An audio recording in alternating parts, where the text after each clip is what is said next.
आप बताइए इन मुस्लिम लड़कियों को जिस तरीके से टारगेट किया जाता है हिजाब को लेकर, तो आप बताइए अगर ये अपनी मेहनत से पढ़कर कुछ डिग्री हासिल करती है, कुछ ओहदे पर जाती है, कुछ पोस्ट हासिल करती है, तो वो भारत में ही अपना फ्यूचर बनाती है और फ्यूचर देखती है। ये नहीं कि कोई मुस्लिम लड़की डॉक्टर बनकर विदेश में जाकर पेशेंट देखती हो, ये नहीं कि कोई मुस्लिम लड़की IAS IPS IRS बनकर वो देश की सर्विस ना देते हुए कहीं और जाकर देती हो। अगर वो IAS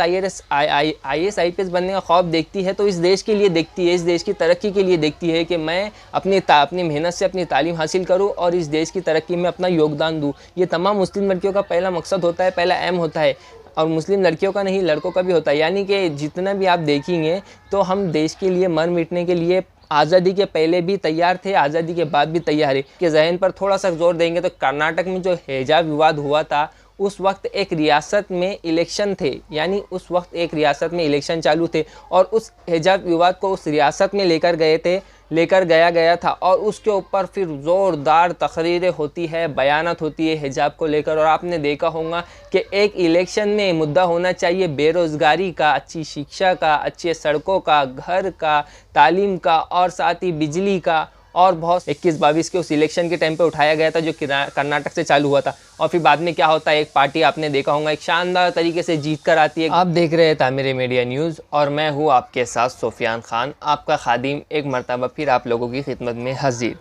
सरस्वती माता की जय, जय श्री राम और भारत माता की जय। जब एक स्कूली प्रोग्राम में ये नारे लगाए जाते हैं बीजेपी के एक MLA की तरफ से, यानी कि राजस्थान के जयपुर के हवा महल से आने वाले बाबा बाल मुकुंद, जब ये नारे लगाते हैं और उस स्कूली प्रोग्राम में मौजूद कुछ छात्राएं उनका सहयोग करती है और कुछ छात्राएं ये नारे नहीं लगाती है, तो बाबा बाल मुकुंद जो है तो अपने अंदर मौजूद वो नफ़रत, अपने अंदर मौजूद वो आइडियोलॉजी, जिसके बिना पर आज पूरा भारत को जाना पहचाना जा रहा है कि भारत ने किस तरीके से नफ़रत फैल रही है। एक आइडियोलॉजी के तहत भारत को पूरी दुनिया में आप देखा और पहचाना जा रहा है। दुनिया की बड़ी बड़ी कंट्री की बड़ी बड़ी मैगज़ीन, मीडिया हाउस, बड़ी बड़ी तंजीमें ये कह रहे हैं कि भारत की जो एकता है, जो अखंडा है, जो हिंदू मुस्लिम एकता होती है, जो भाईचारा होती है, जो मोहब्बत होती है, उनके बीच में अब नफ़रत आती जा रही है, यानी वो दूर दूर होते जा रही है। ये भारत को कुछ, आपको पता है कुछ सालों से भारत की तस्वीर पूरी दुनिया में जा रही है। तो उसी नफ़रत और आइडियोलॉजी को बाबा बाल मुकुंद आचार्य जी, बाबा जी निकालते हैं। यानी कि वहाँ मौजूद कुछ मुस्लिम छात्राएं जब इस नारे का ताउन नहीं कर पाती है, सहयोग नहीं कर पाती है, बाबा के नारे बार बार लगाने के बाद वो जवाब नहीं दे पाती है वहाँ मौजूद मुस्लिम छात्राएं, तो बाबा ये देखते हैं कि वो हिजाब पहनी है, वो बुर्का पहनी है, और बाबा अपने अंदर मौजूद जहर निकालना चालू कर देते हैं या अपने अंदर मौजूद नफ़रत निकालना चालू कर देते हैं। और बाबा बोलते हैं ये क्या पहन के आ रही हो आप लोग, ये क्या पहन रही हो, तुम्हें इसमें सांस लिए जाती है। यानी हिजाब के ऊपर वो ये टिप्पणी करते हैं कि तुम्हें हिजाब पहन कर सांस लिए जाती है। फिर वहाँ के प्रिंसिपल से भी बात करते हैं, उस स्कूल के ड्रेस कोड की बात करते हैं और बहुत सारे बयानात बाबा इस बीच में दे देते हैं। तो ये आपको पता है ये एक हिजाब विवाद। यानी कि आप थोड़ा सा पीछे चलेंगे, कर्नाटक में भी क्या हुआ था, कर्नाटक में भी हिजाब विवाद हुआ था और वो विवाद किस तरीके से एक बड़ा विवाद बन गया था, उसको किस तरीके से हवा दी गई थी IT सेल की तरफ से बोलो या किसी और की तरफ से बोलो, बहुत से नेताओं की तरफ से। अगर आप थोड़ा सा उस टाइम यानी 2021 और 20 के टाइम, 21 और 22 के टाइम, जब कर्नाटक के एक स्कूल में, एक कॉलेज के अंदर जब कुछ छात्राएं अपना एग्ज़ाम देने के लिए जाती है, तालीम हासिल करने के लिए स्कूल में जाती है, कॉलेज में जाती है, तो उनको गेट के बाहर, उस कॉलेज के गेट के बाहर उन्हें रोक दिया जाता है कि तुम हिजाब पहन कर आई हो। और वो विवाद आपने देखा होगा जब छात्रा उसका प्रोटेस्ट करती है, ये कहती है कि हम तो हिजाब पहन कर ही स्कूल में आएंगे, हम हिजाब पहन कर ही एग्ज़ाम देंगे, ऐसा किएंगे। तो आपने देखा था वो कर्नाटक का विवाद को एक विशेष राज्य में लेके गया था, यानी एक रियासत में लेके गया था। उस विवाद को लेकर गए थे कुछ लोगों ने, क्योंकि उस वक्त एक रियासत में इलेक्शन थे। यानी अगर आप उस टाइम के रिपोर्ट्स देखेंगे और उस टाइम पर आप थोड़ा जहन का आपके जहन पर थोड़ा सा जोर देंगे, तो कर्नाटक में जो हिजाब विवाद हुआ था उस वक्त एक रियासत में इलेक्शन थे, यानी उस वक्त एक रियासत में इलेक्शन चालू थे और उस हिजाब विवाद को उस रियासत में लेकर गया था और उसके ऊपर फिर ज़ोरदार तकरीरें होती है, बयानात होती है हिजाब को लेकर। और आपने देखा होगा कि एक इलेक्शन में मुद्दा होना चाहिए बेरोज़गारी का, अच्छी शिक्षा का, अच्छे सड़कों का, घर का, तालीम का और साथ ही बिजली का, और बहुत सारे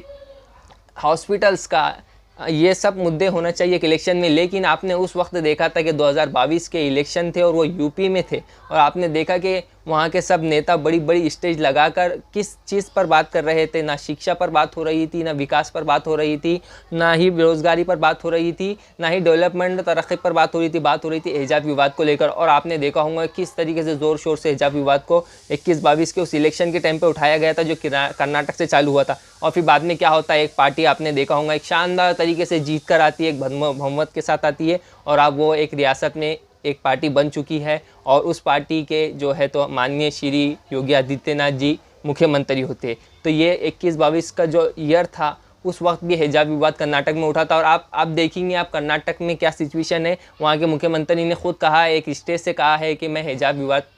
हिजाब से पाबंदी हटाऊंगा। यानी वहाँ के मुख्यमंत्री जो अभी कांग्रेस के प्रेसिडेंट हैं, उस मुख्यमंत्री ने कहा है कि आप कुछ भी पहन सकते हैं, कुछ भी खा सकते हैं, कैसे भी रह सकते हैं, ये आपका मसला है, हम किसी को रोक नहीं सकते। यानी कि वहाँ के मुख्यमंत्री ने साफ कहा है, मैं धोती कुर्ता पहनता हूँ, आप पैंट शर्ट पहनते हो, ये आपका अधिकार है, ये मेरा अधिकार है, हम वोट की राजनीति नहीं करते। ये कांग्रेस के सीएम का बयान है कर्नाटक के। और अभी आप आ जाए जयपुर की तरफ, तो यहाँ भी एक विवाद हुआ है। जैसा कि आपको पता है, बाल मुकुंद आचार्य जी, उन्होंने जिस तरीके से वो इलेक्शन जीत के आए थे, यानी जब बाल मुकुंद आचार्य जी मात्र 600 वोट से अपना एमएलए की सीट जीतते, यानी इलेक्शन जीतते, और उस इलेक्शन जीतने के फ़ौरन बाद आपने देखा होगा कि उन हवा महल के जो कहूँगा कि वहाँ पर जो नॉनवेज के जो बीफ के शॉप होते हैं, जो होटल्स होती है, तो होटल्स के बाहर किस तरीके से हंगामा हुआ था कि यहाँ पर बीफ आप बेच नहीं सकते, यहाँ पर बीफ के जो बोर्ड लगे हैं आप वो हटा दीजिए। उसके ऊपर से भी बहुत सारा कंट्रोवर्सी उस वक्त हो गई थी जब नए नए एमएलए बनकर बाबा जी आए थे। लेकिन अब वो एक स्कूली तकरीब में जाते हैं, एक स्कूली प्रोग्राम में जाते हैं, और वहाँ पर भी कुछ नारे लगाते हैं, और वो नारे लगाने के बाद जब उनको वैसा सपोर्ट, वैसा सहयोग, वैसा ताउन नहीं मिलता है लड़कियों की तरफ से, तो ये कहते हैं। तो आपने देखा है कि उस सुभाष चौक के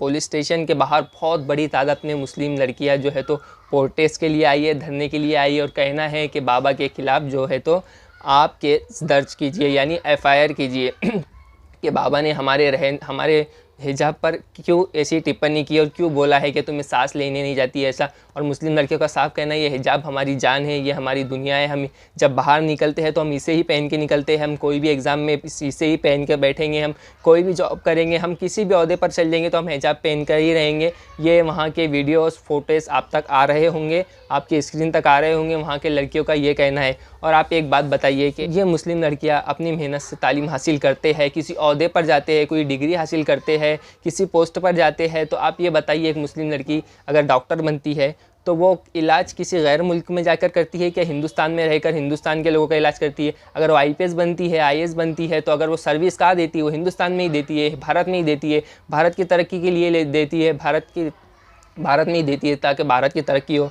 तमाम मुस्लिम लड़कियां, तमाम मुस्लिम लड़के और हम सब जो है तो हम इसी देश में पैदा हुए और हम इसी देश की तरक्की के ख्वाब देखते हैं, और जद्दोजहद भी यही करते हैं कि हमारा भारत एक अच्छा देश बने, पावरफुल बने, विश्वगुरु बने। लेकिन आप विश्वगुरु कैसा बनेगा? हम बोलते हैं भारत को विश्वगुरु बना देंगे, तो अब भारत विश्वगुरु कैसा बनेगा, सुपर पावर कैसा बनेगा? यही कि आप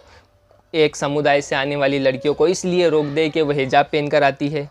वो यूनिफॉर्म पहनती है, उसके ऊपर हिजाब पहनती है, तो आप इसलिए रोक देंगे। आप सोचिए, अगर इन लड़कियों को आप तालीमी इदारों में नहीं आने देंगे, तालीम हासिल नहीं करने देंगे, ये तालीम हासिल नहीं करेंगी, ये पढ़ेंगी नहीं, तो इसमें ये अपना